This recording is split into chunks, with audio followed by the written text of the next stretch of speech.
Tres. Súper.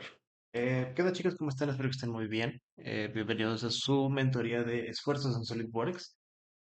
Más que nada tenemos esta mentoría porque pues van a estar ya empezando a diseñar piezas un poquito más adelante.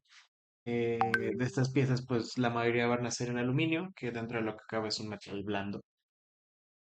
Entonces, en ese sentido, pues es susceptible a ciertas deformaciones, más en los calibres en los que los vamos a estar manejando. Además de que vamos a estar diseñando algunas piezas en polímeros, pues ya no son experimentales, pero supongamos por ponerlos en la categoría de experimentales, como puede ser el nylon, la poliamida 12 en impresión láser, ¿no? En polvo. Entonces, bajo esas circunstancias, yo creo y optamos porque era lo mejor enseñarles a utilizar la plataforma de simulaciones esfuerzos en SolidWorks, ¿no?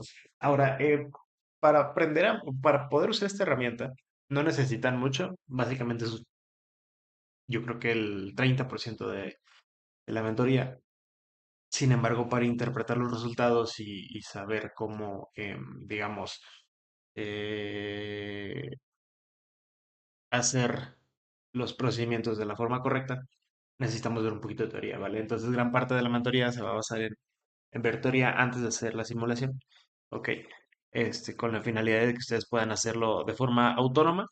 Posteriormente, pues pueden ir a consultar a algunos de los profesores dentro del campus, Arismendi, Donato, quien sea que esté encargado de la parte mecánica en ese momento en el campus, ¿no? Entonces, bueno, antes que nada, como les comentaba, algunos de los materiales que vamos a estar usando, bueno, más bien todos los materiales que vamos a estar usando se pueden catalogar en diferentes, clasificaciones, ¿ok? Vamos a quedarnos con que, pues, metales se refiere a estos materiales que suelen tener una composición, atómica muy compacta y que por ende suelen ser bastante, resistentes a la dureza. Bueno, que tienen gran dureza, ¿no? Metales, llámese aceros y aluminios que vayamos a estar usando, ¿no? Que es lo más común que vamos a estar usando. Después de eso, lo más que vamos a estar usando son los polímeros y materiales compuestos, ¿vale? Los polímeros, entiéndase, todos esos materiales que tienen propiedades no metálicas, ¿vale? Como lo pueden ser plásticos, como lo pueden ser este, resinas epóxicas, como lo pueden ser nylon. El nylon es uno de los polímeros más fuertes, ¿vale? Entonces, en ese sentido, los polímeros es el segundo material que más vamos a estar usando.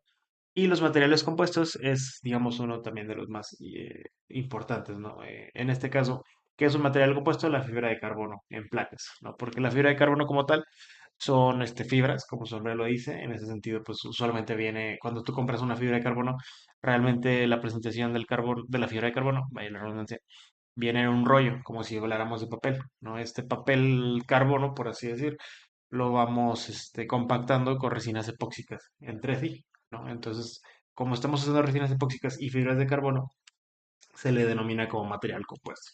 Ok, entonces, sin más que poner en contexto, vamos a empezar a hablar un poquito de la teoría y de lo que significan los esfuerzos, ¿vale? En la ingeniería, como tal, cuando nosotros hacemos un análisis en ingeniería, uno de los más comunes que hacemos son los análisis estáticos, ¿no? ¿Por qué? Porque examina un sistema que está en equilibrio, es decir, que la sumatoria de las fuerzas es cero, que no hay aceleración como tal, este, y que pues las fuerzas como tal no hay como un movimiento, ¿no? En este sentido, como digamos, la norma que lo rige son las leyes de Newton, ¿no? Y las leyes de Hooke, que ahorita vamos a hablar un poquito de ello, ¿no? Pero dentro de lo que cabe, el análisis estático es uno de los más sencillos comparado con los demás. No es que sea sencillo como tal hacerlo, ¿no? Este, el siguiente análisis que hacemos es el cinemático, que es el que trata de analizar los movimientos de los cuerpos sin necesidad de que haya fuerzas, que lo actúen, ¿no? Es decir, si yo muevo la articulación uno del robot industrial 30 grados y la articulación 2 la muevo 90 grados, perdón, y la articulación 3 la muevo 7 grados, qué posición final va a tener el gripper o el efector final de mi robot, ¿no? Ese es el análisis cinemático, el cual analiza a base de los desplazamientos, rotaciones, traslaciones que tengamos en mi sistema, donde voy a terminar yo posicionado, ¿no? Es el análisis del movimiento sin fuerzas. Y el análisis más complejo que podemos llegar a tener es el dinámico, ¿vale? El análisis dinámico considera no solamente los movimientos del robot, sino a qué velocidad lo está haciendo y qué aceleraciones tiene, lo cual nos debe dar la pista de que para el análisis dinámico tenemos que considerar masas, tenemos que considerar inercias, tenemos que considerar ciertas aceleraciones como lo puede ser la rotacional, la traslacional y la aceleración de Coriolis, que muchas veces, bueno, la aceleración de Coriolis es un fenómeno que se presenta cuando tengo un movimiento prismático y rotacional al mismo tiempo, ¿no? Entonces, digamos que el análisis que más nos puede brindar información, bueno, depende obviamente para qué lo estemos usando, pero el que más nos puede entregar datos avanzados es el dinámico. Sin embargo, es bastante complejo como para englobarlo en una sola clase sin preparación previa. El día de hoy, una de las herramientas que vamos a estar utilizando, de hecho, SolidWorks te permite hacer análisis estáticos, cinemáticos y dinámicos, si se pueden los tres. Pero el día de hoy vamos a estar usando el estático, que digamos es el que más me interesa ahorita que aprendan, con la finalidad de validar sus diseños, ¿no? Entonces, en este caso vamos a utilizar el análisis estático para un ejemplo al final de la clase, el cual va a ser cómo se comporta mi portanavajas de mi Mega Sumo cuando tiene un impacto. ¿Cuál es el tema aquí? Esta situación que les estoy poniendo es realmente una situación dinámica, donde hay aceleraciones y hay cambios de momento y hay absorción de impacto, ¿no? En ese sentido, lo que deberíamos hacer, o lo más correcto, sería hacer el análisis dinámico, pero ahorita me sirve como ejemplo para que ustedes se familiaricen con la herramienta, hacerlo con el análisis estático. Ahora, en este caso de que estoy haciendo una interpretación dinámica sobre un análisis estático, es muy importante que yo conozca cuáles son las condiciones iniciales, finales, digamos, los parámetros frontera de la situación, ¿vale? Que más adelante vamos a estar hablando de ellos, ¿no? Pero bueno, como les comentaba, nos vamos a centrar en los estudios estáticos del LEDE. Como les comentaba, pues también pues, están basados en las leyes de Newton y las leyes de Hooke. La ley de Hooke es esta de aquí, que es tensión en zona elástica es igual a módulo de Young por el alargamiento de formación unitaria. Esta fórmula de aquí seguramente ya la han visto como fuerza es igual a constante K por delta X, ¿no? Este, Creo que sí es así la ley de Hooke, sí debe ser así. Este, Esta es la forma, digamos, elegante de representarla, que realmente se refiere como a lo mismo, solo interpretado de diferentes formas. Aquí está hablando de tensiones. La tensión es un tipo de esfuerzo, ahorita vamos a hablar de ello, ¿vale? Además de que las condiciones necesarias para poder hacer el análisis estático usualmente se componen de ecuaciones de compatibilidad, es decir, relaciones geométricas entre piezas, relaciones de peso, relaciones de propiedades, digamos, del sistema, además de condiciones frontera y parámetros iniciales. Es decir, el análisis toma de aquí a acá, de tiempo o de desplazamientos, o el análisis empieza con estas fuerzas aplicadas, ¿no? Ahora, ahorita estamos hablando de que la tensión es un tipo de esfuerzo. Vamos a hablar de los esfuerzos en mecánica, que es un esfuerzo en primer lugar. Los esfuerzos como tal son digamos, referencias físicas o magnitudes que nos permiten medir cuál es la proporción o cuál es la intensidad de una fuerza presentada sobre un objeto. Es decir, yo puedo golpear a alguien con una fuerza de 10 newtons, sin embargo, para mí hablar de 10 newtons es un poquito difícil de explicar, porque yo no sé si los 10 newtons se aplicaron en un solo punto o se aplicaron sobre todo su cuerpo, ¿no?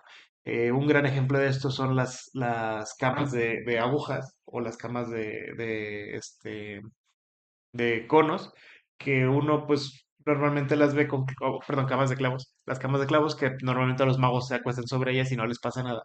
Esto más que nada es porque la carga de su cuerpo, la carga que produce de peso su cuerpo sobre la cama, no se distribuye sobre un solo clavo, se distribuye sobre todos, ¿no? Entonces no es lo mismo que yo impacte una tonelada sobre un punto fijo, como lo pueden ser las balas, ¿no? A que yo impacte una tonelada completa sobre el concreto completo de pues toda una avenida, ¿no? En ese sentido, véanlo, por ejemplo, los elefantes como tal, aplican mucho peso, ¿no? Tonelada de peso sobre el suelo. Sin embargo, sus patas son bastante amplias, son superficies muy grandes que lo que ayudan es a que esa carga que aplican ellos con su peso se distribuya en una zona mayor, lo cual reduce, digamos, los esfuerzos. Ahorita lo vamos a ver en fórmula. Pero bueno, quédense con eso. Quédense con que los esfuerzos en mecánica es una forma de cómo representar las fuerzas, con respecto a un contexto. O sea, un contexto puede ser que yo me acueste sobre una cama de muchos clavos o que yo piso un solo clavo, ¿no? Ese es el contexto de dónde se aplica la fuerza.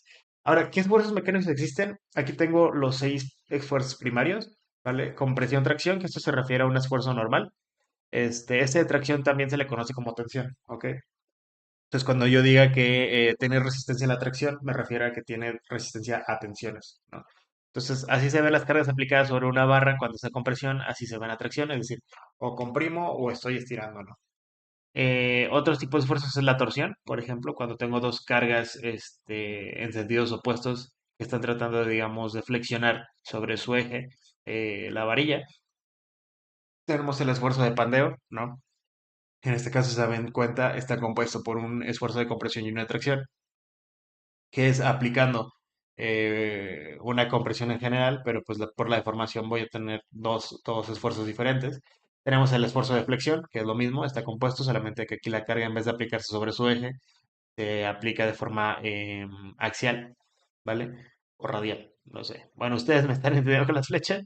Y también tenemos el esfuerzo de corte o cizalladura, que este se le llama también esfuerzo cortante, ¿vale? Este de aquí en cuenta son dos fuerzas contrarias que van a estar concentrando esfuerzos sobre una misma área, ¿no? Ahora, algo importante acá, y viene en la nota, es que en la mayoría de los esfuerzos que vamos a ver en el día a día, o que van a ver en máquinas, o que van a ver, por ejemplo, aquí en mi escritorio tengo montado el monitor sobre un soporte que se agarra del escritorio, ¿no? No solo me puedo imaginar un tipo de esfuerzo, ¿vale? Por ejemplo, no lo pueden ver ustedes, mi escritorio tiene un tripié, el cual se agarra por un clamp, ¿no? Con tornillo. Entonces, ahí tengo un esfuerzo de compresión, pero la misma carga que tengo sobre ese clamp tiene un esfuerzo de pandeo, ¿no? O puedes tener un esfuerzo de corte y selladura y flexión al mismo tiempo. Entonces, en ese sentido, cuando nosotros hablamos de esfuerzos, la verdad es que no solo hablamos de un solo tipo de esfuerzo. Los esfuerzos suelen ser esfuerzos compuestos, ¿sí? Eso es lo que se le llama. Aquí tenemos el ejemplo como muy representado, ¿no? Aquí tenemos un esfuerzo de flexión y lo que comentábamos en la imagen de arriba, ¿no? Tenemos una parte que está comprimida porque se está reduciendo el área en el que puede estar el material y una que está traccionada o tensionada porque se está aumentando el espacio que tiene que cubrir, digamos, el material, ¿no? Así de forma muy curiosa, pues tenemos un eje neutro, es decir, donde no se presenta ningún tipo de esfuerzo en el centro de la pieza. En ese sentido es bastante interesante. Nada más se los dejo ahí para que lo tengan, ¿no? Por si quieren investigar más al respecto. Entonces, vamos a hablar un poquito de los esfuerzos, ¿vale? Vamos a hablar de los tres esfuerzos principales, que es el esfuerzo normal, que incluye compresión, tracción, el esfuerzo flexionante, que es el tema de los pandeos, y el esfuerzo cortante, ¿ok? Esta es la fórmula del esfuerzo normal. Ahorita no la vamos a estar utilizando para calcular a mano cosas, pero quédense con que aquí está, digamos, el principio del esfuerzo, ¿no? Que es la fuerza distribuida o dividida entre el área en el que se está aplicando. Entonces, aquí viene lo que les comentaba, es decir, si yo tengo un área muy pequeña y tengo un esfuerzo de 10 newtons, perdón, una fuerza de 10 newtons, el esfuerzo va a ser muy grande. Pero si yo tengo un área de 10 metros cuadrados y aplico 10 newtons, pues el esfuerzo va a ser muy pequeño, va a ser de uno, ¿no? O menos. Entonces, en ese sentido, la fórmula describe bastante bien lo que les quería comentar, ¿no? Al final el esfuerzo es la carga distribuida sobre un área. Aquí tenemos dos videos que son bastante buenos de cómo se ven los esfuerzos, ¿no? Se usan.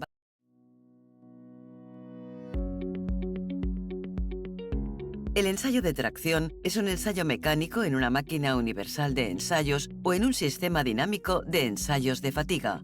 En un ensayo de tracción se aplica una fuerza de tracción a un material y se mide su respuesta a la tensión. Con ello, los ingenieros evalúan la idoneidad del material para... Aquí se dan cuenta, está hablando de un ensayo ¿Qué es un ensayo? Es un experimento del cual nosotros obtenemos datos, ¿no? Esta es la máquina que se usa para ensayos de tracción o de tensión, ¿no? Si se dan cuenta, se fabrica una probeta, que se refiere como a una muestra del material que tenga cierta configuración. Usualmente los estudios se hacen con varias probetas. ¿Qué característica tienen las probetas especial? Que se supone que todas se maquinan de la misma forma, son del mismo material, entonces todas tienen que fallar de la misma forma. Es decir, todas tienen que cortarse en el mismo punto, todas tienen que fallar aproximadamente a la misma tensión. En ese sentido, por ejemplo, algo que nos comentaron nuestros profesores en su día es que trabajando en un ensayo de tracción, una de las probetas que tenían falló, de forma diferente, ¿no?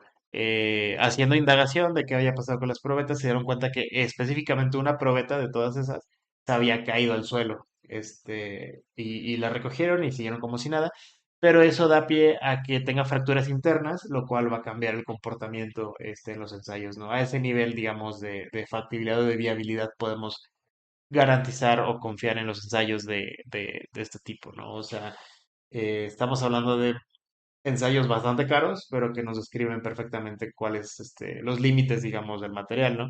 Que es la idea de.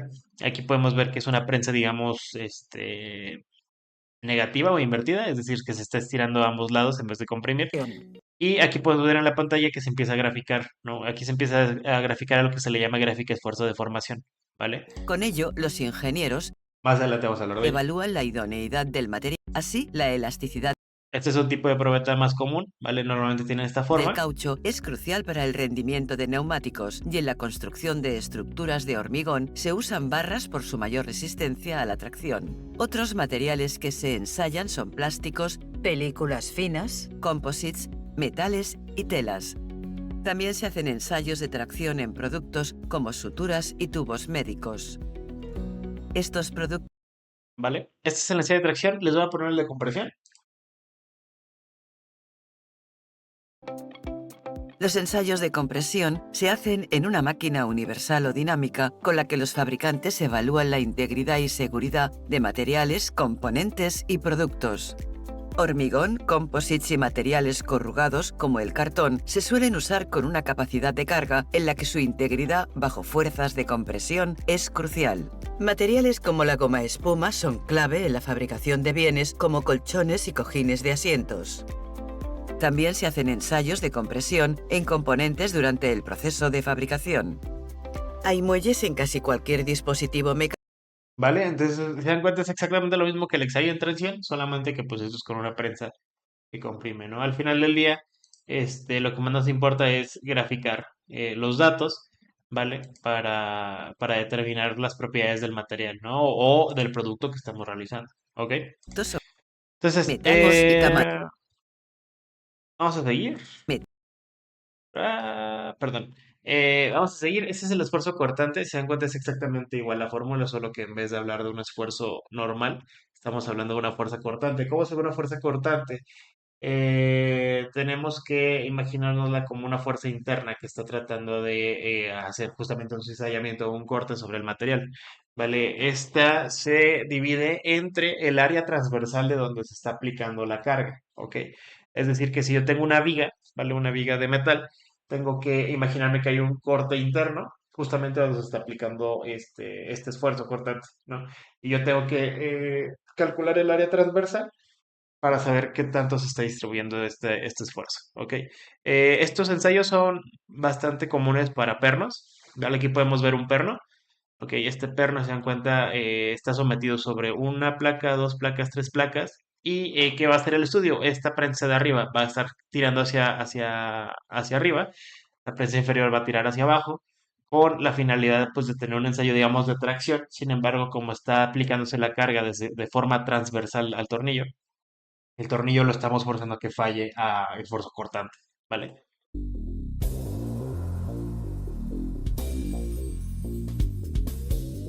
Podemos ver los materiales de la prueba.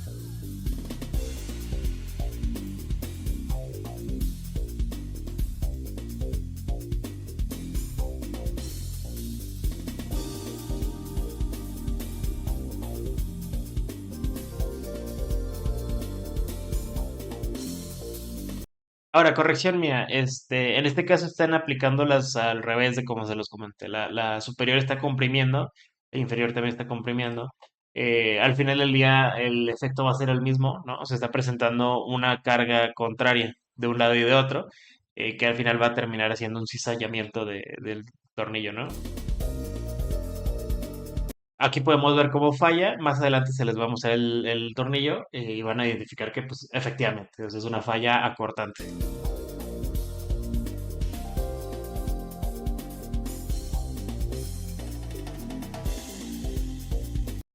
El equipo del tornillo se encuentra es muy notorio como el cizallamiento transversal, ¿no? Este tipo de pruebas, les digo, es bastante común para pernos o tornillos o ejes, ¿no? También. Entonces, así como estos dos esfuerzos, existe el esfuerzo de flexión, que se presenta muy acompañado de que si hay un esfuerzo de flexión, hay un esfuerzo cortante. En este caso, el esfuerzo de flexión, como estamos hablando de una flexión sobre el eje transversal, pues se toma en cuenta mucho tema de este efecto transversal, ¿no? En ese sentido, se dan cuenta, ahorita estamos hablando del momento, ¿vale? De un torque newton metro multiplicado por la distancia con respecto al eje neutro, lo cual pues nos va a determinar a qué distancia transversal está la aplicación del torque al centro, digamos, de la pieza y se divide en este caso en vez de un área, como ya estamos hablando de torques, sobre un momento de inercia de la sección transversal. ¿Ok? Quédense con que pues este es uno de los esfuerzos más comunes que existen y pues las pruebas de esfuerzos de este tipo se ven de esta forma, ¿no? Se dan cuenta, ahora sí, una prensa, bueno, exactamente va a pasar lo mismo que los otros ensayos. La gran diferencia entre un tipo de ensayo u otro normalmente es el tema de cómo se posiciona la pieza, ya que de una forma hacemos una carga transversal de compresión, de tracción, hacemos una carga radial o axial de compresión-tracción y eso pues nos da un efecto u otro, ¿no? En este caso lo que están haciendo es lo van a prensar, pero si en cuanto lo van a prensar sobre su eje más largo, lo cual nos va a dar el ensayo de compresión, ¿no? No lo alcanzan a lo mejor a percibir muy bien, pero la prensa de abajo está comprimiendo cada vez más. Se empieza a deformar la barra hasta que falla, ¿ok? Y pues esto de aquí es un ensayo de flexión. Ahora, yo les hablaba ahorita de la gráfica de formación-esfuerzo, esfuerzo de formación-esfuerzo, da lo mismo. Esta gráfica de aquí nos permite describir cómo es el comportamiento de los materiales en general, ¿vale? Específicamente esta gráfica no tiene como un material definido, sino es una ampliación de la teoría, ¿vale? Del esfuerzo. Quédense con que, pues, en el eje Y se puede apreciar el esfuerzo que se está aplicando, es decir, la fuerza dividida entre el área o la carga que se está aplicando. Y sobre el eje X podemos apreciar con este esfuerzo a qué deformación está llegando el material. ¿Ok? ¿Se dan cuenta? La gráfica no es lineal, ¿vale? Tiene ciertos puntos dinámicos. En ese sentido, modelar, digamos, un esfuerzo eh, que llegue, no sé, hasta el punto 5 es un poco difícil, ¿no? Nosotros vamos a quedarnos, de hecho, la mayoría de los estudios que realicemos en esta zona de aquí, en la primera zona, que se le conoce como zona elástica, ¿vale? ¿Qué es la zona elástica? Es la zona o es la sección en la que un material puede sufrir esfuerzos. Al final del día, cualquier cosa es un esfuerzo. Si yo agarro mi cartera y le hago así, está aplicando un esfuerzo, ¿no? Entonces, esta zona elástica representa, digamos, esa zona en la que el material va a estar bien. Ok. ¿Qué pasa después de la zona elástica? Cuando sobrepasamos la zona elástica, es decir, cuando ya hay una deformación dada por un esfuerzo lo suficientemente grande, empezamos a llegar a algo que se le llama zona de excedencia, ¿vale? Que esta zona suele ser un poco corta y directamente se brinca muchas veces a la zona de endurecimiento, pero en general quédense con que esto de aquí conforma algo que se le llama región plástica, ¿no? La zona elástica, pues es la región elástica, y todo el resto de la zona se le conoce como región plástica. ¿Qué diferencia hay entre la región elástica y plástica? Se dan cuenta aquí está la gráfica determinando o diciéndonos que independientemente del esfuerzo, los materiales tienen deformación, ¿vale?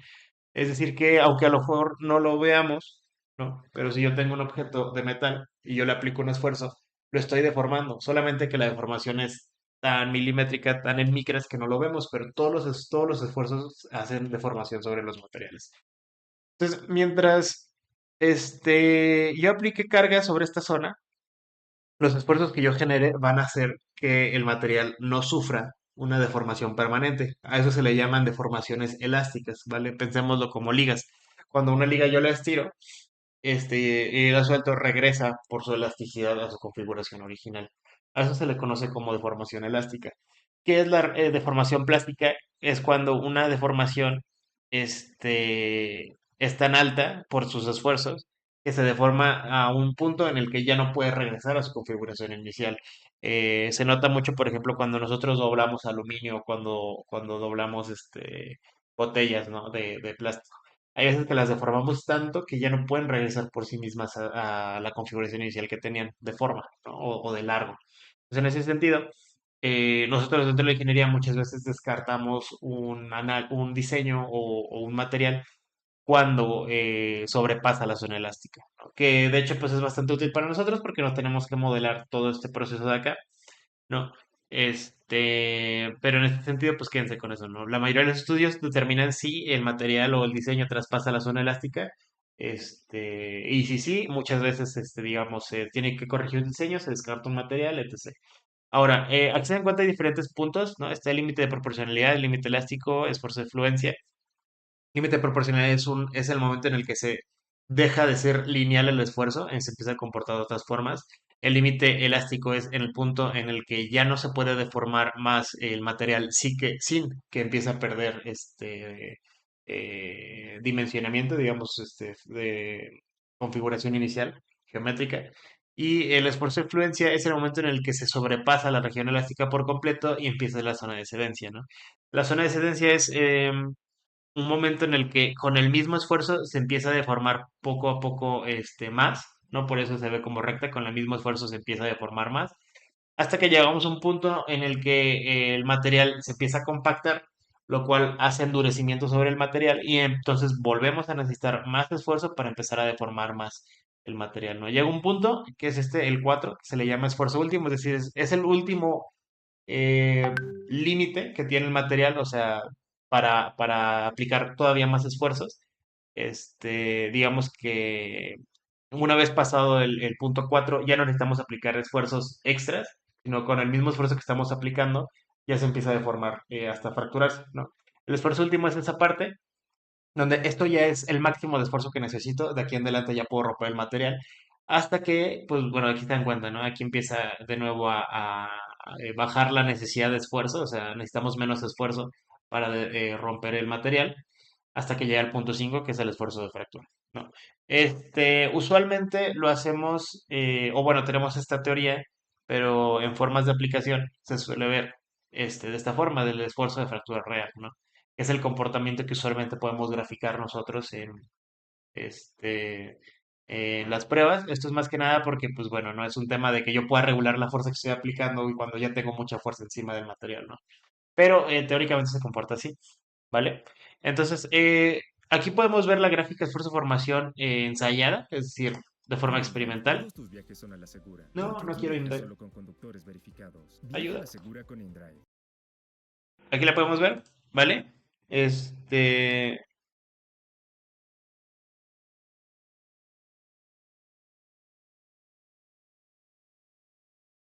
Lo siento. Aquí puedes ver un ensayo, que es lo que les decía. Digo, el ensayo ya lo vieron. Este es un ensayo, me parece, de tracción.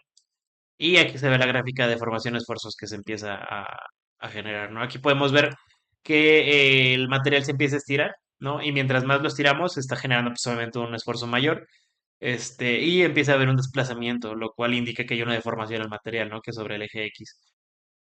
Aquí podemos ver lo que es la zona elástica que después pasa al esfuerzo de fluencia, es decir, con la misma fuerza se empieza a deformar cada vez más y más.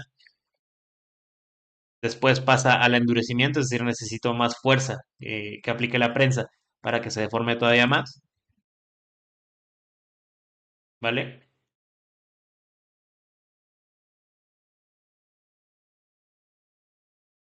Voy a adelantar un poquito de velocidad. Aquí llega al máximo esfuerzo, es decir, esto ya es lo máximo que necesito de esfuerzo. De aquí en adelante va a ser más fácil romper el material, ¿vale? Se dan cuenta, se ve como la función y aquí termina como, digamos, el máximo punto. Y de aquí en adelante ya no necesito tanto esfuerzo, ¿no? Llega al punto de la fractura en cualquier momento el material. Aquí se muestra que aquí empieza el fraccionamiento. Se dan cuenta, ya empieza a bajar la función, ya no necesito tanto esfuerzo, ¿no? Aquí ya se está deformando demasiado rápido el material, es decir, está diciendo, sabes que ya no necesitas tanta fuerza para deformarlo, ya se está deformando bastante rápido hasta que llega la fractura el material, ¿no? Y esto le dan cuenta, esta gráfica se obtuvo a base de un ensayo experimental, lo cual pues nos da bastantes datos confiables, ¿no? En ese sentido, ¿vale? Entonces, estos son los esfuerzos representados teóricamente. Ahora, ¿cómo yo puedo ayudarme de estos esfuerzos a garantizar un estudio, ¿no? Y como les decía, usualmente asumimos que cuando sobrepasan el área elástica de deformación, asumimos que pues ya digamos, un descarte, ¿no? Sin embargo, existen diferentes parámetros como tal. Uno de los pruebas que podemos tener es el esfuerzo de fluencia, es decir, calculando de forma, digamos, analítica, con fórmulas, los esfuerzos internos sobre una viga o un objeto, nosotros podemos determinar si el esfuerzo sobrepasa o no el límite de fluencia. ¿Cuál es el esfuerzo de fluencia? Nosotros literalmente googleamos el material que estamos usando, no sé, aluminio 6061. Ah, ok. Para el aluminio 6061, ¿cuál es el esfuerzo de fluencia? San Google dice que es de 1500 megapascales, ¿no? Les estoy inventando datos. Entonces, en ese sentido, nosotros hacemos el análisis y si el esfuerzo que nosotros detectamos o calculamos es mayor que el esfuerzo de fluencia del aluminio, sabemos que pues, va a tener una deformación plástica, ¿no? Este último esfuerzo, exactamente lo mismo, solamente que para saber si el material va a tener una fractura o no. Factor de seguridad, que es una proporción entre el esfuerzo que estoy aplicando sobre el material dividido entre el máximo esfuerzo que puede sufrir, lo cual, digamos, si lo puede tolerar va a ser mayor a 1, si no lo puede tolerar va a ser menor a 1. En ese sentido, dependiendo de la industria, se usan factores de seguridad de 1.5 o 2, o por ejemplo en la industria aeronáutica se utiliza un factor de entre 5 y 10, ¿no? Dependiendo de la circunstancia. Otro criterio que es un poquito más avanzado, y este de aquí nos sirve mucho para calcular esfuerzos en materiales o geometrías 3D variables, es el criterio de von Mises. ¿Vale? El criterio de von Mises es una sumatoria de los esfuerzos principales de la estructura en X, Y, Z. Se dan cuenta, parece mucho una sumatoria de vectores. Al final del día pues, estamos hablando de los diferentes ejes, que nos va a determinar si este esfuerzo, bueno, si hay un esfuerzo lo suficientemente mayor que el límite elástico, ¿no? Entonces, en este sentido, el esfuerzo o la criterio de Formises nos permite saber si una pieza va a fallar a deformación, o sea, si va a empezar con una deformación o no, ¿no? Que a nivel de ingeniería, pues es lo que muchas veces necesitamos. De hecho, justamente, pues este criterio de Formises es el que utiliza SolidWorks en general, ¿no? Este punto terminamos con la teoría, digamos, básica. No los vamos a cubrir más que, pues vamos a pasar a los análisis de simulaciones, ¿no? Como tal, nosotros vamos a hablar de algo que se llama análisis de elementos finitos o el FEA, Finite Element Analysis. En ese sentido, supongamos que para cada una de las piezas que tenemos la descomponemos en muchos pedacitos. Y estos pedacitos nosotros les llamamos triángulos o ¿cómo también le llaman? Que no son triángulos como tal, son pirámides, por así decir. Em, pero bueno, vemos que se dividen en diferentes triángulos muy chiquitos, los cuales, si nosotros calculamos uno por uno las deformaciones y elongaciones, es más fácil, digamos, predecir el comportamiento general de la pieza. Ahora, ¿cuál es el problema con esto? Como estamos hablando de triángulos muy pequeños, muy, muy, muy pequeños, estamos hablando de a veces miles, millones. billones de triángulos. Entonces, hacerlos a mano analíticamente es pesado. Hacerlos, por ejemplo, con un programa como Python, como MATLAB, es un poco más fácil, pero sigue siendo pesado el procesamiento. SolidWorks como tal ya tiene ese método numérico, ¿no? Entonces, por eso nosotros nos ayudamos mucho del análisis. Ahora, no se queden con que el análisis les va a resolver la vida. Lo más importante del análisis es saber hacerlo de la forma correcta, tener un cálculo analítico con el cual comparar para saber si mi estudio está bien hecho y saber interpretar de forma correcta los resultados, ¿no? Siempre va a haber falsos negativos y falsos positivos, los cuales pues, tenemos que tener el criterio suficiente para determinar que son falsos negativos o positivos, ¿no? Entonces, los análisis de elementos finitos se componen de cinco cosas en general: definición de geometría y material, es decir, tener tu pieza con un material definido; conexiones y sujeciones, que se refiere a las restricciones de movimiento que pueden llegar a tener, ¿no? De dónde está empotrado, de dónde, con qué interactúa con otros objetos, etc. Generación de la malla, que es este tema de seccionar, no digamos, nuestro modelo en muchas piecitas chiquitas. Generación del estudio, es decir, ejecutarlo. Interpretación del estudio, ¿vale? Esas son las cinco partes principales del estudio. Vamos a pasar directamente a hacer problemas ¿no? En la parte de la descripción va a venir una carpeta Drive en la cual van a venir los ejercicios, ¿vale? Este es el primer ejercicio, el cual dice: asumo una viga de acero A36 empotrada de forma simplificada con una carga de 1 tonelada sobre el extremo final de la viga, ¿no? En un espacio de 100 milímetros. Es decir, tenemos esta viga, ¿vale? En la parte verde está empotrada, como cuando nosotros asumimos un problema de física común, ¿no? O sea, no le ponemos de que está remachada, que está con pernos, simplemente pensamos que está, digamos, soldada, ¿no? Soldada sobre la pared, ¿no? Como esto. Y sobre este otro lado se está aplicando una carga, ¿no? Entonces, el comportamiento que usualmente tenemos que ver en los materiales va a ser justamente que se empiece a formar hacia abajo, ¿no? Nosotros queremos usar este ejemplo para hacer el análisis y se den cuenta, sobre los últimos 100 milímetros de la viga está aplicada una carga, ¿no? Aquí se ve en azul. Entonces, bueno, voy a abrir SolidWorks y voy a buscar la carpeta. En este caso, esta es la carpetita de esfuerzo SolidWorks. Se dan cuenta, bien ejercicio 1, 2, 3 y esta pieza que se llama porta. Por ahorita vamos a abrirle el ejercicio uno. En lo que se inicia SolidWorks, es muy importante que consideren, hay que tener las piezas guardadas dentro de una carpeta, que no les vayas a ordenar nada. Porque cuando nosotros corremos estudios de SolidWorks, se generan muchos documentos, ¿vale? Muchos documentos que la verdad es que no los necesitamos si no vamos a guardar los resultados del esfuerzo, del análisis. Entonces, suele ser molesto cuando tenemos la pieza en escritorio, que creamos el estudio, cerramos el Word y nos damos cuenta que hay muchos archivos que pues ni al caso, ¿no? Entonces, en este caso voy a abrir el ejercicio número uno, ¿ok? Que es esta viga, ¿vale? Es una viga que tiene parámetros estándar, es decir, esta es una viga que como tal tiene dimensiones reales y tiene el material real, que en este caso es el A36, ¿vale? Entonces digamos que esta viga sí se usa en construcción, ¿no? Entonces el día de hoy vamos a ver la factibilidad de cargar 1 tonelada sobre el punto extremo, mientras del otro lado está sujeta la viga, ¿no? Entonces, súper importante, lo primero que tenemos que tener es activado el complemento. En inglés se llama add-ins. No nos vamos aquí al engrane de SolidWorks, le damos clic a la flechita, le picamos en add-ins o complementos y tenemos que tener activo este de aquí que se llama SolidWorks Simulation, ¿vale? Tiene que estar la palomita acá y acá, ¿no? Si no lo tienen, lo seleccionan, le dan a aceptar, cierran SolidWorks y lo reinicia y ya se les va a cargar. Si no tienen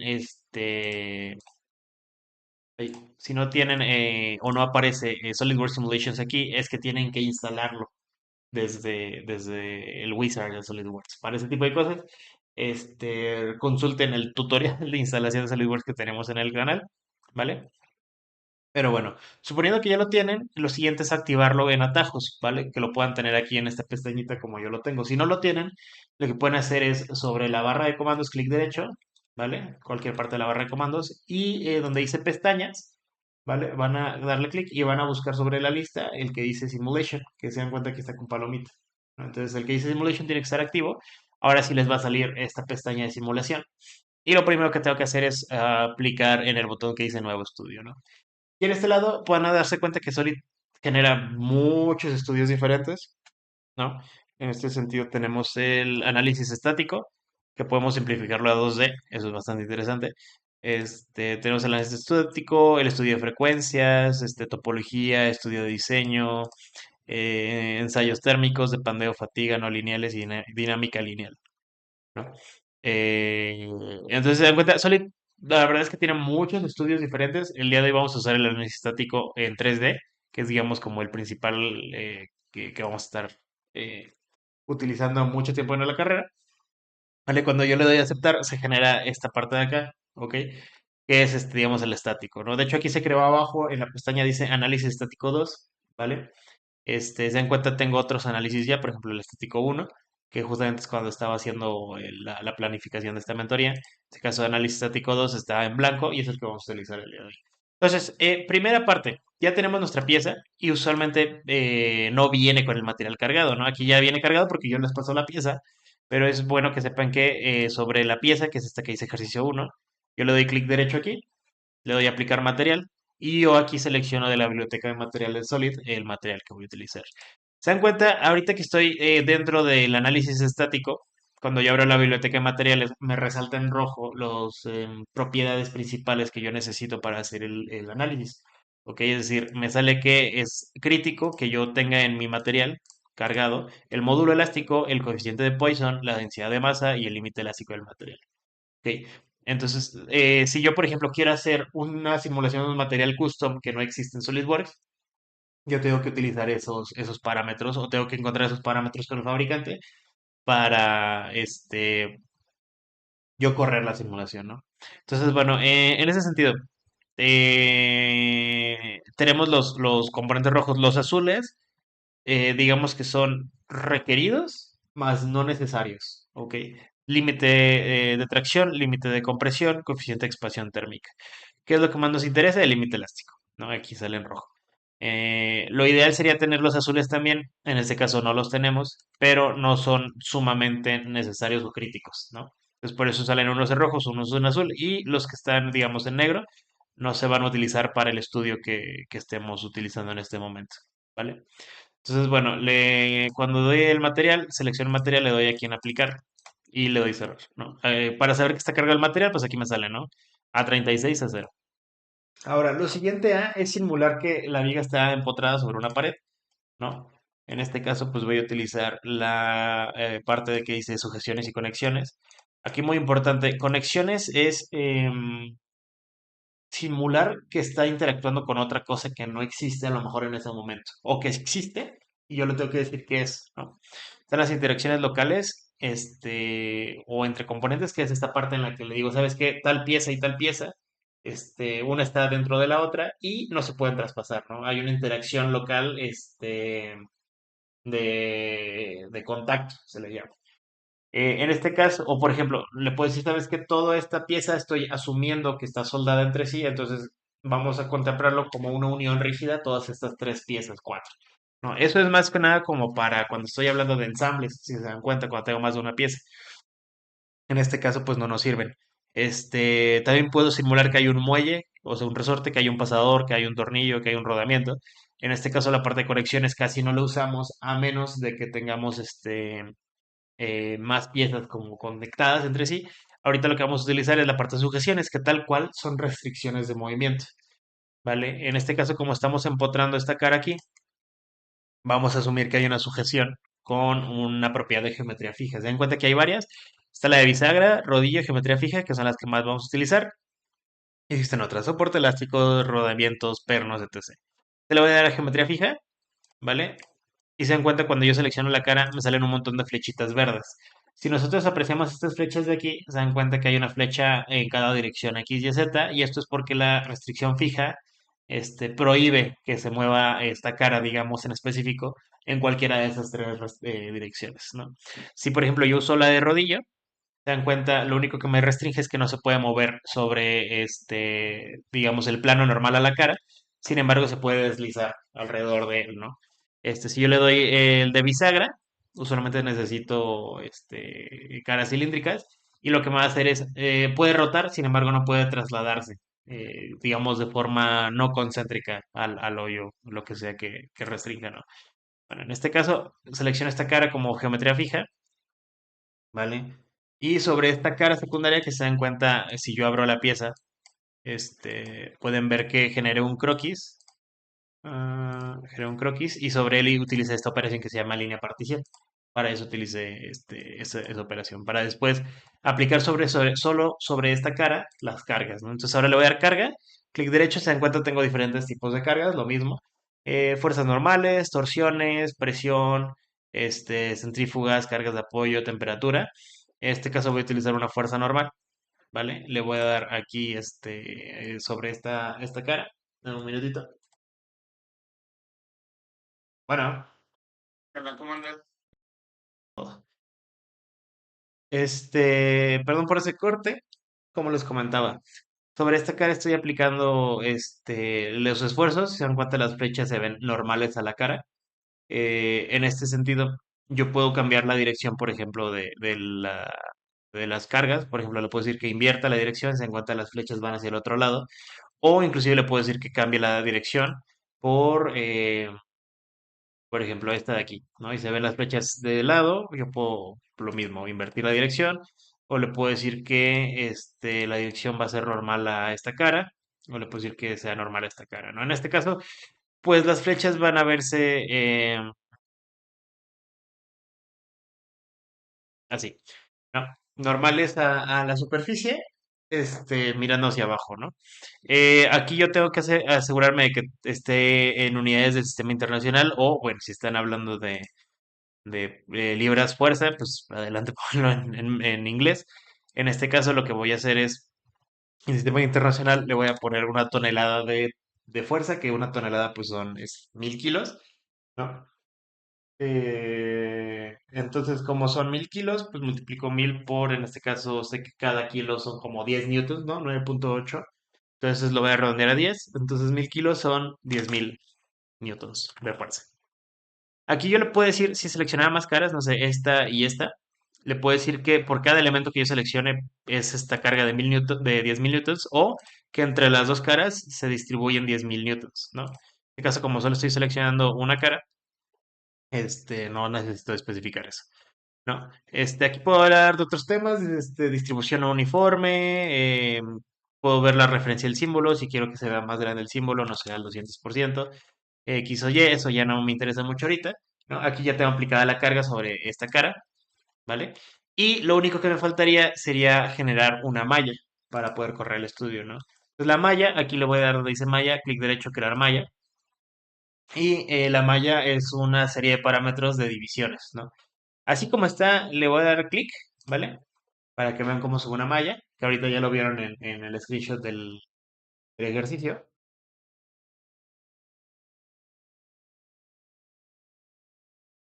Vaya, esto es lento, usualmente no es tan lento. Aquí pueden ver la malla que se encuentra son muchos triángulos segmentando a la pieza, ¿no? Específicamente esta malla es una malla híbrida, ¿vale? ¿Por qué es híbrida? Porque los triángulos no son del mismo tamaño. Que les voy a mostrar lo que es una malla, digamos, estándar. Para hacer más mallas, sobre igual la sección de malla, le doy clic derecho, crear malla de nuevo. Y aquí, los se dan cuenta, puedo utilizar yo este slider para determinar si la malla es gruesa o fina, ¿no? Ahorita lo que pasó es que se activó este parámetro que se llama malla basada en curvatura, pero yo le voy a dejar en malla estándar y, por ejemplo, vamos a dejarlo en malla gruesa, ¿ok? Y vamos a darle a correr para que vean qué pasa. Si se dan cuenta, los triángulos se hacen muy grandes y todos los triángulos son del mismo tamaño, ¿vale?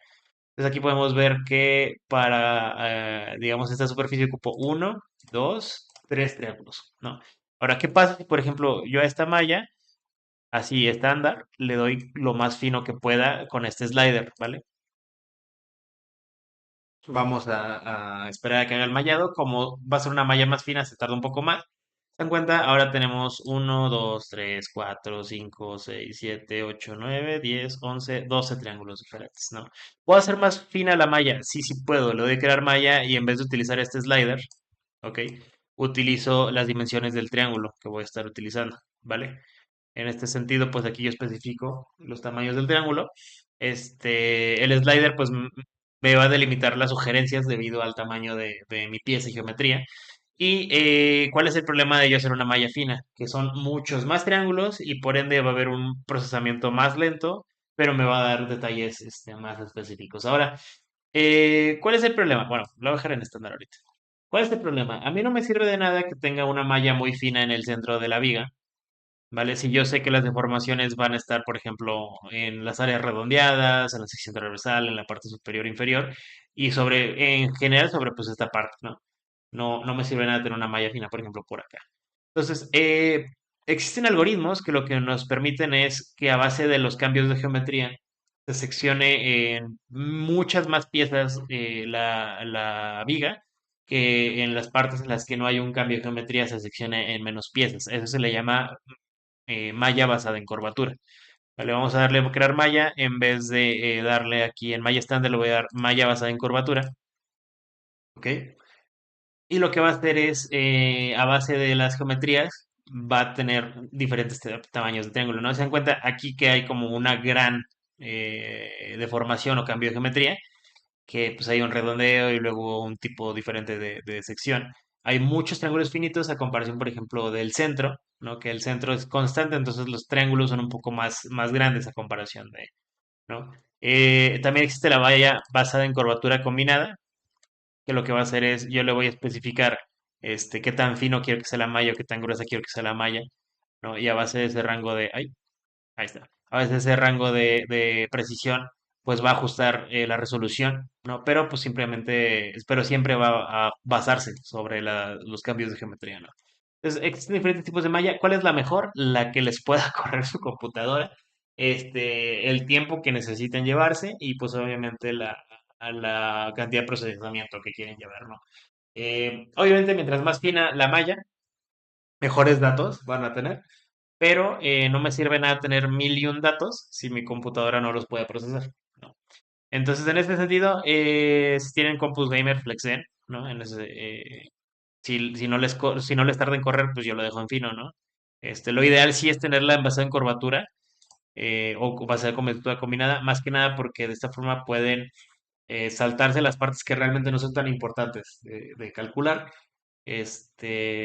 pero aún así pues pueden tener una precisión muy alta, ¿no?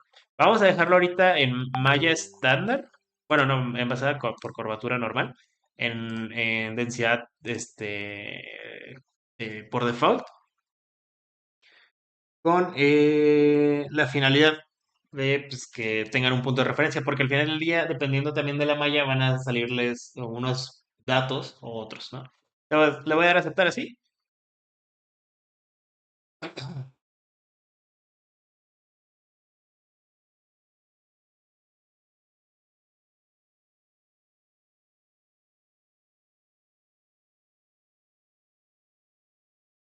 ¿vale?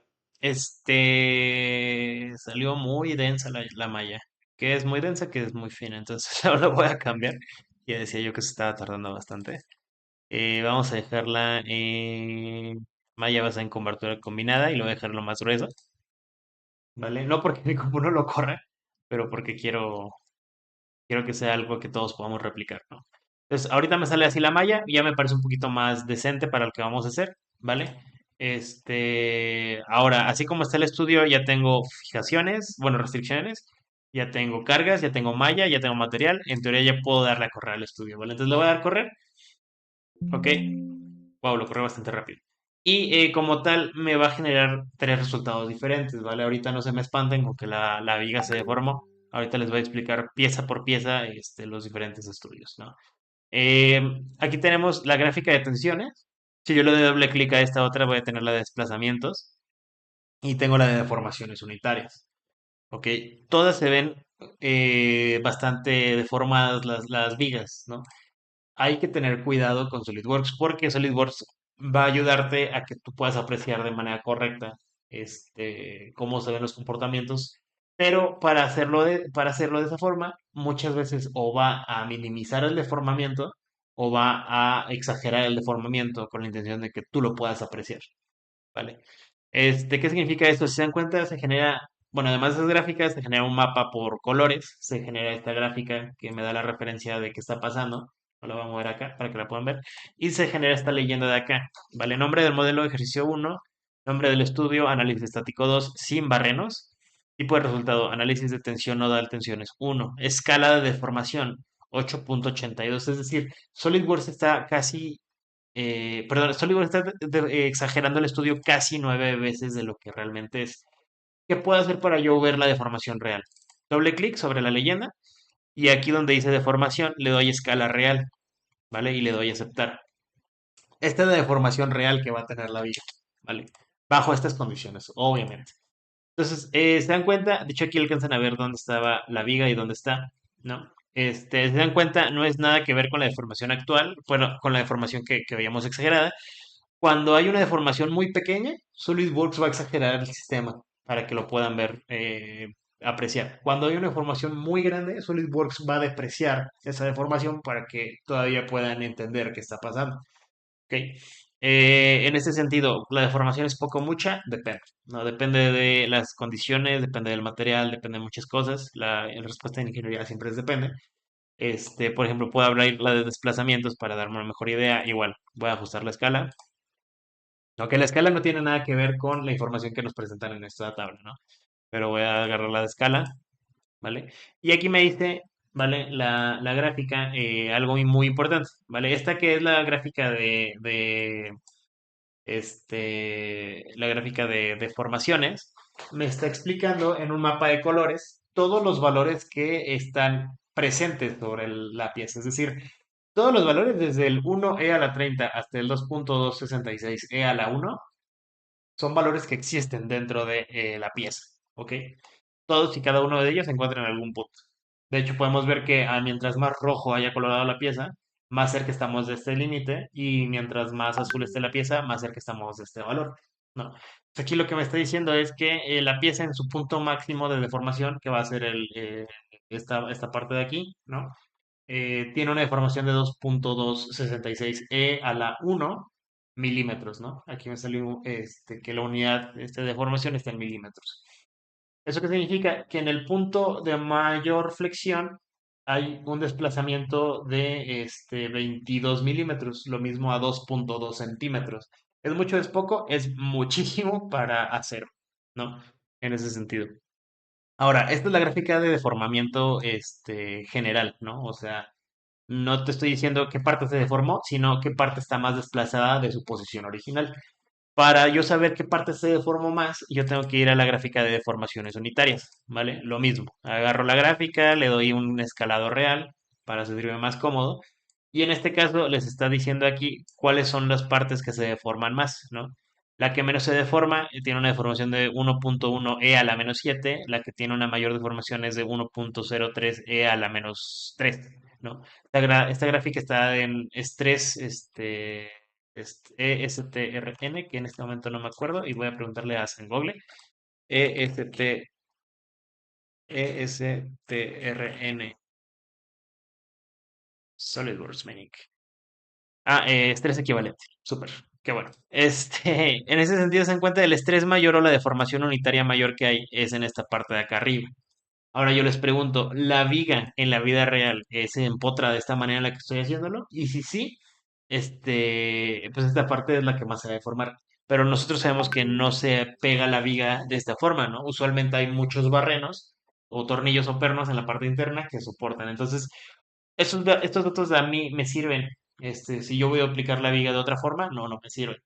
Me sirven para saber que va a haber una deformación, ¿no? Y que me tendría que preocupar o que tendría que hacer un estudio más preciso, ¿no? El mejor simulador de SolidWorks o la mejor persona simulación de SolidWorks es la persona que de la forma más simple obtiene los resultados reales, ¿no? No me sirve de nada correr el modelo completo de un edificio que se va a tardar 1000 años cuando yo puedo representar las diferentes cargas en un componente que me va a dar la respuesta, ¿no? En este caso necesitamos un estudio más preciso, más realista, pero pues este ejemplo nos sirve para familiarizarnos con SolidWorks, ¿no? Ahora vamos a la gráfica de tensiones. Lo mismo, todas estas tensiones, se dan cuenta, están dados por la prueba de von Mises. Aquí dice von Mises. Me dice que el límite elástico del material es 2.5 E a la 8, ¿vale? Ese es el límite que está dado en megapascales. Perdón, en pascales, ¿vale? Que de hecho pues es Newton entre metro cuadrado. Y me sale que el límite elástico es esta flechita, se presenta más o menos por esta zona. Es decir, si aparece la flechita sobre este gráfico, ¿vale? No solo aquí abajo, sino aquí, significa que la pieza sufre de, esfuerzos mayores al límite elástico. ¿Eso qué significa? Que la pieza va a tener deformaciones permanentes, ¿no? Aquí me sale que la flecha está cerca de los puntos rojos o en la parte más roja. Yo podría asumir que puedo ver la pieza. De hecho, aquí me sale que es en estas esquinas, la deformación máxima, ¿no? Yo les pregunto, ¿esas esquinas van a deformarse en la vida real? No, no se van a deformar. ¿Qué se deformaría en la vida real? La parte interna donde van a estar los tornillos, ¿no? Entonces, ¿esta gráfica me sirve? Tampoco me sirve para lo que yo quiero, ¿no? Entonces, vamos a hacer algo, vamos a terminar este estudio. Digo, este es más que nada para que practiquen y sepan hacer los estudios, pero ya vimos que este estudio no me sirve, ¿no? Entonces, voy a cerrar la pieza. Eh, ¿Se dan cuenta? Yo del estudio que generé, ¿dónde está? ¿Dónde está? ¿Dónde está? Esfuerzos SolidWorks. Tengo mi pieza uno, tengo mi pieza 2, 3, tengo la presentación y el 4, pero se en cuenta se generó, por ejemplo, este hecho de texto, estos que dicen análisis estático, .mfc, .log, .gsz, .cwr, tenemos esta carpeta también. Todo esto me lo generó SolidWorks para correr el estudio. Entonces lo que les digo es importante que tengan un orden con sus documentos. Yo los borro porque no me pasa nada, pero si yo quisiera conservar esos archivos, para luego abrir el estudio sin volver a correrlo, pues es importante guardarlo, ¿no? De forma correcta. Ahora, vamos a abrir la pieza que dice ejercicio 2. Es en cuanto a la misma viga, solamente que esta vez ya tiene los barrenos donde se van a sujetar. Cabe aclarar que muchas cosas, por ejemplo, el acero, el tipo de acero que se está usando, las medidas de los tornillos que estoy utilizando son estándar, es decir, son de vigas que se usan en la vida real, ¿vale? Solo para que lo tengan en cuenta.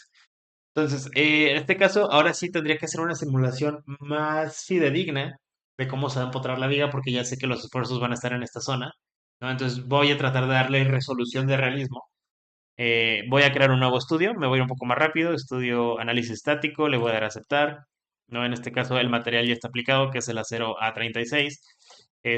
La carga se la voy a aplicar con una fuerza, igual en la parte final de la viga, aquí, ¿no? Dijimos que iban a ser 10.000 newtons. 10.000 newtons. Voy a editar de nuevo el símbolo para que lo puedan apreciar mejor. Vale, le doy a aceptar. Ya está la carga. De este lado voy a hacer más realista la sujeción. ¿Ok? Entonces lo primero que voy a hacer es en sujeciones. Voy a utilizar la relación de rodillo o control deslizante y voy a seleccionar las caras internas. Ahora, ¿por qué estoy seleccionando las caras internas? Vamos a asumir que la viga está empotrada en un bracket que está en forma de C, ¿no? Es decir, esta es la viga y este es el bracket. El bracket se va a ajustar de esta forma, ¿vale? Va a haber tornillos que van a estar traspasando y de esa forma se va a sujetar. Entonces, en primer lugar, no pueden los barrenos deformarse o traspasar, digamos, el tornillo que va a estar interno, ¿no? Asumiendo que el tornillo es irrompible, ¿vale? Es importante decir eso. Entonces voy a decirle que solo se puede deslizar sobre los barrenos, pero que no los puede traspasar, ¿no? Otra cosa que va a pasar es, voy a agregar otra sujeción de cara deslizante sobre esta cara y sobre esta. Es decir, le estoy diciendo, no, el bracket no va a dejar que se mueva hacia los lados la viga. Lo ideal sería hacer un seccionamiento, ¿vale? De esta cara y decirle que solo esta sección se puede trasladar, que es exactamente como lo hice acá. Ahorita pues no pasa nada, lo voy a dejar así. Voy a asumir que toda la pieza no se puede trasladar hacia los laterales, que lo real sería que se traslade la parte exterior, no la de los barrenos, pero bueno. Por ahorita me sirve. Y lo último que voy a hacer es, voy a decirle que la parte inferior, ¿vale? De la pieza, solo la parte inferior, no puede deformarse. ¿Por qué? ¿Qué va a hacer la viga cuando esté empotrada? Ahí me puedes ver, ahí me puedes. Va a empezar a hacer esto, ¿no? ¿Qué va a pasar con el bracket? La parte superior se va a poder extender, pero la parte inferior va a tratar de comprimir, digamos, el bracket. Entonces, ahí hay una superficie que yo estoy asumiendo que es lo suficientemente resistente para que no se deforme, ¿no? Entonces, le estoy diciendo que la parte inferior no puede traspasar la superficie, solo puede deslizarse sobre ella, ¿no? Y la parte inferior es libre de moverse, ¿vale? Entonces, por eso estoy seleccionando solo la parte inferior de la viga, ¿vale? Ahora, ¿por qué tengo? Ah, cierto, esta es la deslizante de las dos caras. Así como está, le voy a dar una malla. En este caso voy a usar una malla gruesa, parámetros de mallado, malla basada en curvatura normal. Creamos la malla, ¿vale?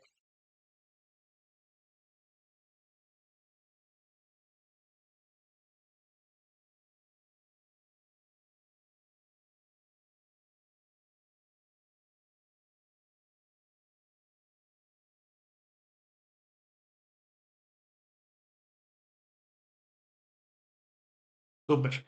¿Y por qué me creo de nuevo la malla así? A ver, vamos a darle. No me acuerdo cómo creamos la malla anteriormente. Le voy a dar estándar y le voy a dar malla gruesa para evitar problemas ahorita. Decía yo. Vale. ¿Y por qué la está basando en curvatura? No lo sé. Bueno, SolidWorks se está bugueando el día de hoy. Malla estándar. Qué raro. Bueno, SolidWorks está bugueando el día de hoy. Si se dan cuenta, voy a correr el estudio ya. Ya tengo la malla, tengo la carga, tengo las sujeciones diferentes. Entonces, así como está, lo voy a ejecutar. ¿Vale? Y ahorita me marca una advertencia. Se calcularon desplazamientos en este modelo. Grandes desplazamientos. Vamos a decirle que sí. Información demasiado grande. Vamos a decirle que sí. Ejercicio fallo. Vale. Denme un minutito en lo que reviso qué está pasando y vuelvo con ustedes. Vimos, ya encontré el problema y es que definí esta parte como rodillos, ¿vale? Lo ideal sería agregar esta restricción como bisagra, ¿vale? Que es justamente lo que estamos buscando, ¿no? Va a haber un perno interno que va a evitar que se pueda desplazar, solamente va a haber rotación, ¿no? Entonces voy a agregar esa propiedad de bisagra, o sea, la voy a cambiar de rodillo a bisagra, ¿vale? Le voy a dar a aceptar y digamos que está mejor definido el estudio. Entonces, en ese sentido también, así como yo tuve el problema, hay que tener cuidado de simular de forma correcta el estudio. ¿Vale? Cuando ustedes tengan duda de ese tipo de cosas, hay que buscar a alguien que les pueda ayudar. Entonces, aquí ya tenemos el estudio, ya corrimos el estudio, aquí tenemos la gráfica de tensiones, ¿no? Nos sale en este caso que el límite elástico se sobrepasa sobre la zona azul celeste, lo cual nos indica que hay una región muy crítica en esta parte, ¿no? Yo aquí me sale que las concentraciones de esfuerzos están sobre los barrenos, que es un poco más realista de lo que nosotros asumíamos que iba a pasar, ¿no? Aquí algo interesante a extrapolar es que si la viga va a tener esos esfuerzos, el tornillo seguramente va a tener una presencia de esfuerzos mayores, porque el tornillo tiene un área transversal menor, ¿no?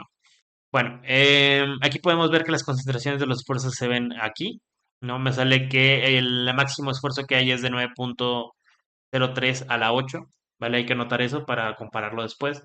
Y pues bueno, vamos por ejemplo a la de desplazamientos. Nos sale que el desplazamiento sí va a ser aproximadamente de 2,2 centímetros, ¿no? De eso podemos validar que el anterior estudio también estaba más o menos por esos rangos de desplazamiento, pero vemos que la deformación real, unitaria que va a haber, va a ser pues, sobre los barrenos, ¿no? Ahora, ya fue un poco más sencillo de realizarlo, nos fuimos un poco más rápido, pero realmente cuál es una forma mejor, digamos, de representar este estudio, ¿no? Entonces voy a hacer lo mismo, voy a cerrar esta pieza. Voy a borrar los archivos que a mí personalmente no me interesan y voy a agarrar este que es un ensamble, ¿vale? No puede ser. Suprimir este componente. Perfecto, no tengo viga. Volvimos. Ya recuperé los archivos, ¿vale? El problema es que guardé el ensamble, pero no las piezas. Entonces, se encuentra este ejercicio 3 ya es la forma un poquito más todavía real de representar la pieza, ¿no? En este caso lo que vamos a hacer es, vamos a simular el bracket que les comentaba, ¿vale? Voy a tratar de hacer una vista explosionada, no tienen que hacerla, para que se puedan dar una idea de cómo se ve el bracket, ¿no? Encuentra el bracket es una C que abraza la viga, después va a haber unos pernos, los cuales no tengo simulados, entonces voy a ver la forma de simularlos, ¿no? Vale, entonces, ¿qué voy a hacer en este caso? Voy a hacer un nuevo estudio, voy a irme a simulaciones, aplicar nuevo estudio, aceptar, y voy a empezar con lo que ya sé, ¿no? Es decir, piezas, aplicar material a todas las piezas, en este caso acero, ¿no? Aplicar. Entonces, todas mis piezas esta ya es acero, esta ya es acero, súper. Ahora, cargas. Voy a seleccionar una carga de fuerza, va a estar sobre esta cara. Le voy a decir que son 10.000 newtons. Ahí simuló el elemento, lo voy a aumentar para que lo puedan apreciar mejor. ¿Vale? Y ahora voy a simular dónde hay empotramiento. Perdón, dónde hay empotramiento o dónde están fijas las piezas. ¿Cuál va a ser la pieza fija? Exactamente, el bracket, ¿no? El bracket como tal va a ser fijo. Vamos a asumir que la parte de acá es fija. Entonces lo que voy a hacer en este caso es en donde dice sujeciones, clic derecho, geometría fija, le voy a decir que esta superficie es fija, ¿no? No me importa lo que hay de ese lado para el estudio, me importa a mí analizar la viga como tal, ¿no? Entonces en este caso le voy a decir que hay una geometría fija aquí, ¿vale? Y a base de eso, yo tengo que hacer que el bracket tenga contactos con la viga para simular que están unidas, ¿no? En este caso están unidas con pernos o tornillos. Entonces, yo lo que voy a hacer es, en vez de simular el perno y decirle que hay contacto, que primero vamos a hacer eso, vamos a simular contacto entre el bracket y la viga, ¿vale? Para eso voy a usar la vista explosionada, le voy a explosionar, ¿vale? Para poder ver mejor. Y yo lo que sé es que esta cara con esta cara, ¿vale? Van a tener contacto. Que esta cara de acá y esta de acá tienen contacto y que esta cara de aquí, bueno, la cara inferior de la viga con esta cara de acá van a tener contacto, ¿no? Entonces, vamos a hacer eso. Voy a utilizar la parte de conexiones y se encuentra conexiones. Ahora que es un ensamble, me sale que hay una interacción global que se llama unión rígida, lo que les decía. Estamos asumiendo que esta pieza y esta pieza están soldadas entre sí. Lo que voy a hacer es voy a borrar esa, ¿vale? Porque me va a entorpecer los resultados de simulación. Y le voy a dar conexiones y le voy a decir más que nada, perdón, antes que nada, que hay una interacción local entre dos componentes, ¿vale? Le voy a decir que hay una interacción de contacto. Ok, le voy a decir que entre esta cara, ups, entre interacción de componentes, conexiones, interacción local. Listo. Así le voy a decir que entre esta cara, voy a usar la interacción local, perdón. Y esta cara, ¿vale? Ah, ups, perdón, entre esta cara y esta cara, ¿vale? Tiene que estar en las diferentes ventanas. Hay una interacción local de contacto, ¿vale? Voy a dar contacto, aceptar. Voy a crear otra interacción local que va a ser sobre la otra cara, ¿no? Esta parte del bracket con la otra cara de la viga. Voy a decir que hay un contacto. Y una última, ¿vale? Que voy a decir la interacción local de esta cara con esta otra cara. Hay una interacción de contacto, ¿vale? ¿Qué es de contacto? Que se pueden, digamos, interponer las caras, pero no se pueden atravesar entre ellas, ¿ok? Entonces, ya que tengo esas, voy a contraer la vista explosionada, ya tengo esas interacciones, entonces no hay tanto problema. Ahora, ¿qué tengo que hacer? Le tengo que decir que existen sujeciones o conexiones entre el bracket y el perno, ¿no? Entonces, ¿qué voy a hacer? Voy a dar clic derecho y voy a seleccionar la sujeción de pasador. ¿Por qué no utilizo la de perno que es tornillo? SolidWorks no detecta como tal el perno que está sujetando la viga de forma interna, ¿vale? A menos de que yo utilice como parámetros más avanzados. Por ahorita quédense con que el pasador me va a resolver problemas porque el pasador lo que hace es me pide caras internas donde está habiendo contacto. Entonces, en ese sentido, yo le voy a decir, ¿sabes qué? Aquí hay un pasador sobre todas estas caras. Le voy a decir que tiene una retención, es decir, el pasador no puede salirse de allí y, digamos, el pasador no puede rotar, ¿no? En este caso, el tornillo no puede rotar. Para aceptar y se dan cuenta, me genera un pasador, ¿no? Digamos, un pin en forma azul con un anillo de retención en azul celeste. Entonces, estoy asumiendo que en este caso el pasador es indestructible, ¿vale? En este caso. Eh, Voy a seguir con otras conexiones. Sé que en cada uno de los barrenos voy a tener esto, entonces los voy a configurar todos de la misma forma. Le voy a dar aceptar, ¿vale? Voy a dar otro conector. Vamos a hacer esto un poco más rápido. Aquí hay otro pasador igual con clave. Y aquí hay otro pasador con clave. Super, entonces este estudio de acá ya es un poco más formal de lo que es lo que está pasando realmente. Le voy a dar una malla. En este caso, cuando estoy en ensambles hay que cuidar mucho el tema de la malla, ¿vale? No hay que sobrepasarnos con qué tan fina va a ser, ¿vale? Voy a hacerla así, ¿no? Ya está la malla cargada para los dos elementos y le voy a dar correr, ¿vale? Este se ha tardado un poco más. Bueno, mi compu no se tarda mucho. Ahora ya me hizo mejor el estudio, digamos, o me está dando más información. En este caso, los datos, están mandando WhatsApps al grupo de compra-venta, que odio porque los emprendedores de aquí no saben hacer un catálogo, entonces mandan 15 fotos para todos sus artículos. Pero bueno, este, los datos que nos muestran las gráficas ahora que pues nos va a generar las mismas tres, dentro de lo que cabe, que es la de formices, desplazamientos y informaciones unitarias. Son datos de, en general, todo el ensamble. ¿vale? Entonces, en ese sentido, puede haber partes en rojo del bracket y puede haber partes en rojo de la viga, ¿no? Acuérdense que el pasador en este caso es indestructible, estamos asumiendo que el pasador como tal aguanta las cargas, porque a mí me interesa el comportamiento de la viga, ¿no? Obviamente ustedes ya lo estarán pensando, deberíamos hacer el estudio para el pasador, ¿no? Pero pues en este caso el enfoque es la viga. Se dan cuenta, me sale que el límite elástico está por la zona azul, ¿no? Azul un poquito ya más claro. Entonces, en ese sentido, voy a hacer una vista explosionada si me deja, o si no, voy a darle clic derecho y vamos a tratar de... vale, si no, ahorita les enseño a ver internamente la pieza. ¿Qué me está diciendo aquí? Que toda esta zona del pasador, ¿no? Este falla, ¿no? Está sobrepasando el límite elástico. Vamos a ver la de desplazamientos. El desplazamiento, de hecho, ahora me dice que, ¿sabes qué? Ahorita que estás considerando el tornillo, hay que considerar la holgura del tornillo. Entonces, hay un desplazamiento no de 2,2 centímetros, de 2,7 centímetros. ¿No? La de deformaciones unitarias también me dice, ¿sabes qué? Las deformaciones que vas a presentar van a ser en esta parte, ¿no? Y si yo quisiera ver internamente la pieza, yo puedo hacer eso. Me voy a, por ejemplo, a las detenciones. Clic derecho, le doy cortar, ¿vale? Y internamente yo puedo ver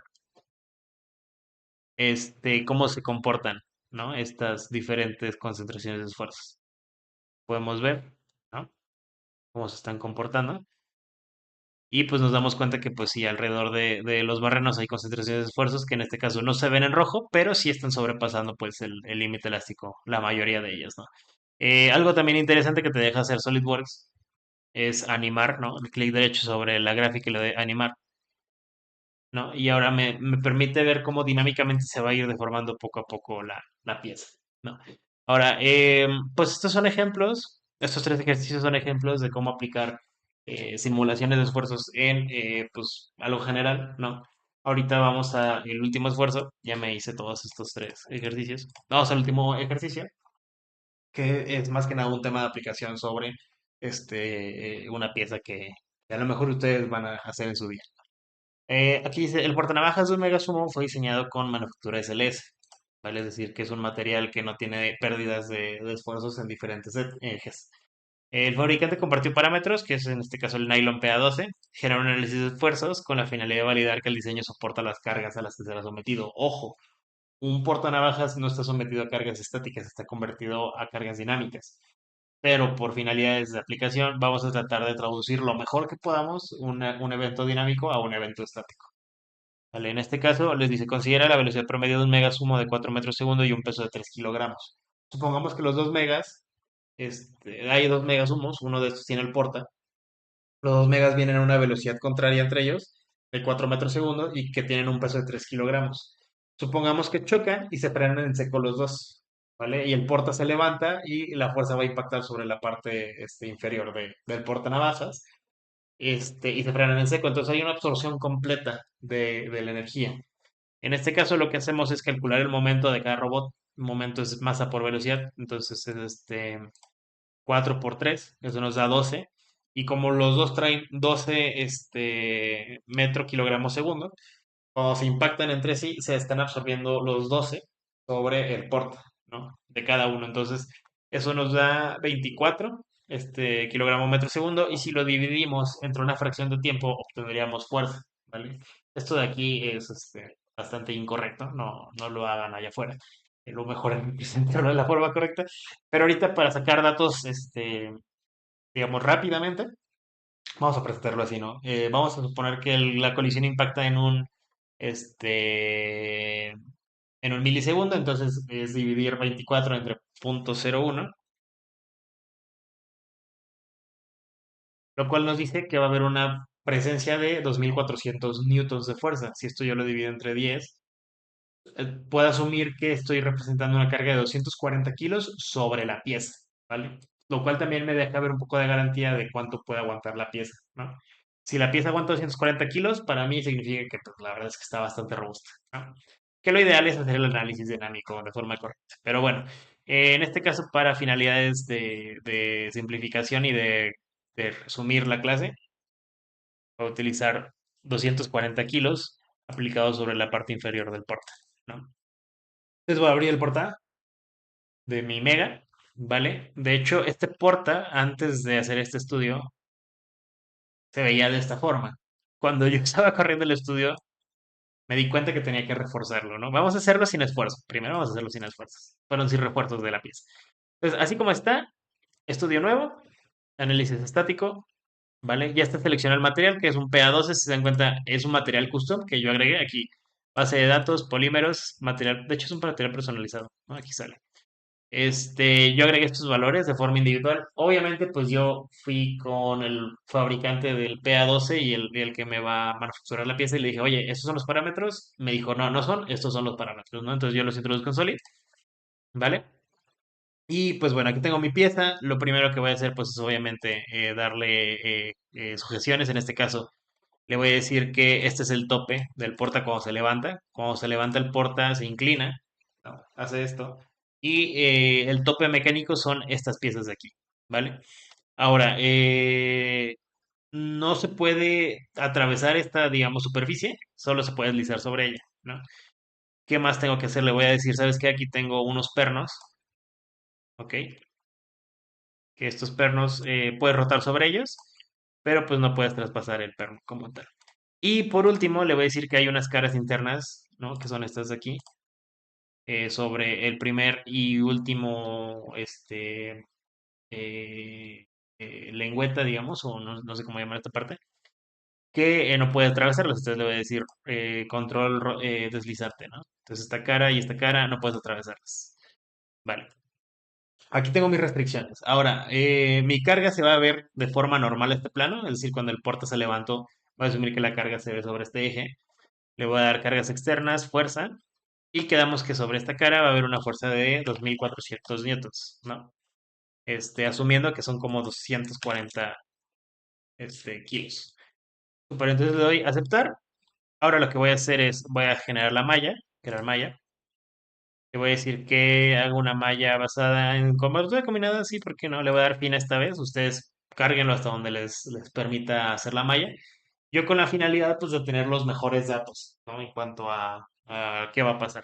Entonces, ya tengo aquí mi malla, ¿vale? Le voy a dar correr. Vamos a ver cuánto tiempo tarda. Aquí, bueno, ya lo corrí. Siempre les trato de enseñar otras cosas, pero no me deja. Entonces, aquí podemos ver, por ejemplo, que en la gráfica de tensiones sí se presenta un límite elástico, ¿no? Ay, no lo pueden ver. Ahí está. Sí se presenta el límite elástico, que es la flechita. ¿Dónde se está presentando ese límite elástico? En la sección roja, ¿no? Entonces, yo voy a buscar la sección roja, me sale que es esta parte de aquí arriba, ¿no? Y me sale que es la parte de los redondeos de aquí abajo. Entonces, yo cuando corrí este estudio, me di cuenta de esto y dije, ¿sabes qué? La parte roja representa deformación sobre este material, que este material sé que va a tener concentraciones de esfuerzos, porque de aquí a acá es la zona más delgada. Ok, entonces en ese sentido, lo ideal sería reforzar con más material en la parte de arriba para que el cambio de espesores no afecte tanto de esta forma, ¿no? Entonces, para hacer eso, bueno, vamos a ver las demás gráficas, ¿no? Aquí me sale que hay un desplazamiento de 3.1 milímetros, ¿no? Que dentro de lo que queda para el nylon es relativamente poco, aunque es bastante. Y las deformaciones unitarias, es decir, dónde se está deformando, pues en toda esta parte, ¿no? Que es donde está el soporte, que es lo que me temía. Entonces, a base de estos resultados, yo me regresé al modelo, generé unas nuevas geometrías de refuerzo y volví a correr el estudio, ¿no? En este caso, como cambié las geometrías, tengo que generar una nueva malla. La malla, así como estaba, le voy a dar los mismos parámetros. Corrí el estudio de nuevo,